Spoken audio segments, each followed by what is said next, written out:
We're at the Farnborough Air Show and we're speaking to Crawford Hamilton, who is the Airbus guru on the 330 program. Crawford, thank you for talking with me. A couple of quick questions.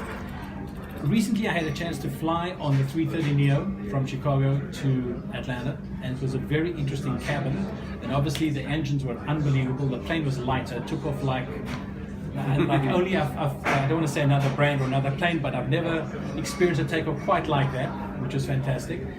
However, everybody talks about the Neo programs and invariably it's new engine option.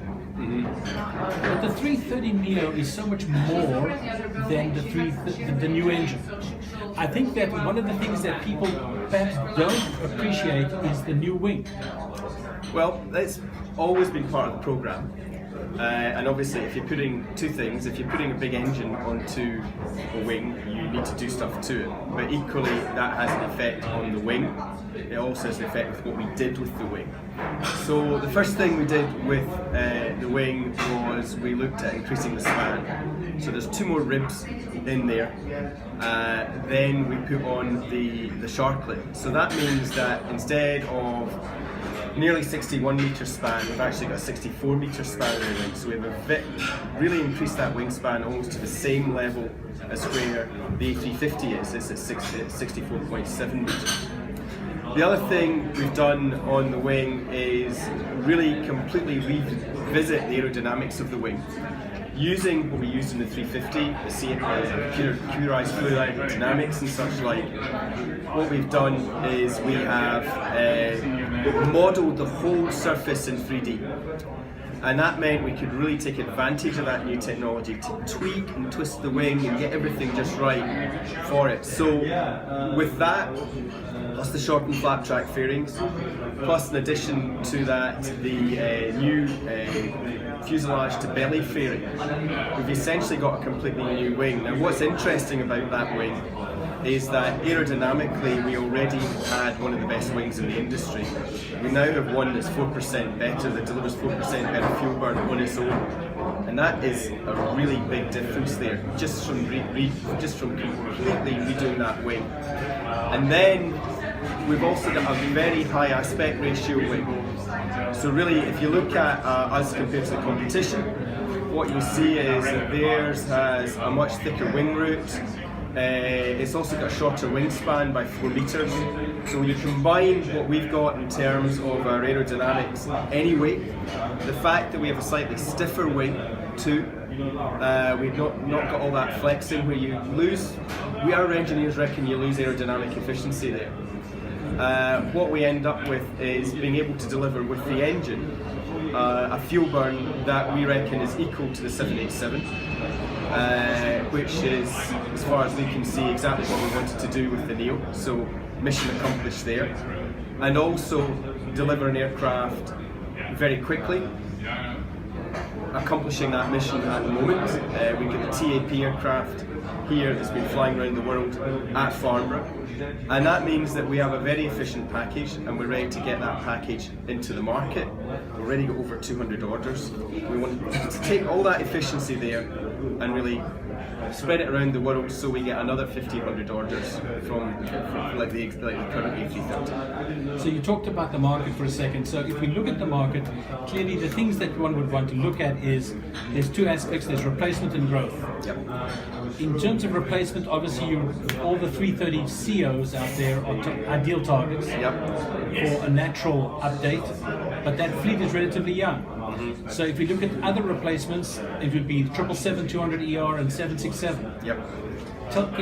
Could you share a little bit about your thinking on how you make the argument to operators of those airplanes that this is a very good step, alternative, let's say, to the 787? Yeah. Well, I mean, just to talk a little bit of the replacement market, one thing we did focus on there was maximising the pilot commonality, which is always important. So from the point of view of a pilot, it's only half a day's training. So that half day's training to transition from a current aircraft into a Neo means that we really want to make that transition as easy as possible for any existing operator. When we got onto 767s and onto 777s, 767 fleet is very old now. Average age is 18 years old. What we know is that we can deliver a slightly bigger aircraft, but with slightly lower fuel burn, with quite a bit lower fuel burn. So we get that 25% difference that we see between a former generation aircraft, 767, and the Neo, and that's always been one of our big targets with the Neo, is the 25%. So that's there to grab the attention. In addition to that, I think we see that the 767 is starting to become an orphan in fleets. It's got weird containers, it's got the LD2 containers instead of the LD3s that are used in every other aircraft. So really we start to bring advantages there of commonality, we start to bring advantages of being able to integrate fleets better into a fleet. So from the point of view of what we bring is we bring an aircraft that flies further, it has better economics and it has more revenue. So if you take all these points, we have a really, really good package with the 330-800. When we start to look at the 777-200ER, it's really simple. You look at the total ownership cost of an A330-900, it's still going to be less than the cash operating cost of a 10, 15-year-old 777-200ER. And that's really to turn that into a no-brainer. And of course, because we've added seats, because we've looked at our ICE galley and our high efficiency to maintain comfort but add seats, we're now around about the same capacity as a 777-200ER. So in terms of a one-for-one switch from one to the other, you're going to transform the economics of an airline from that, because cash cost of a 777-200ER is greater than the total cost, including ownership, of A330-900. And we've seen that in quite a lot across the market. And how does the 330-900 compare to a 777-200ER in terms of range? In terms of range, we've got the same range. 251 tons brings us what we see as the same range, around about 7,200 nautical miles.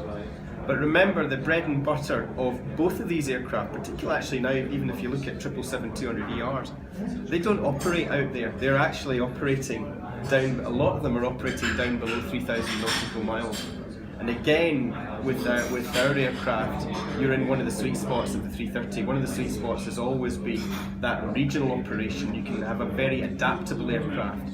Whether it's new or whether it's used, the 330 works very well for shorter haul. It's always been adaptable and versatile on that.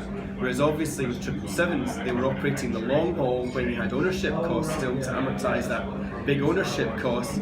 And you can only put them in the short haul when they're amortised, but even then, they're still more expensive than the 330-900. Thank you very much. Thank you.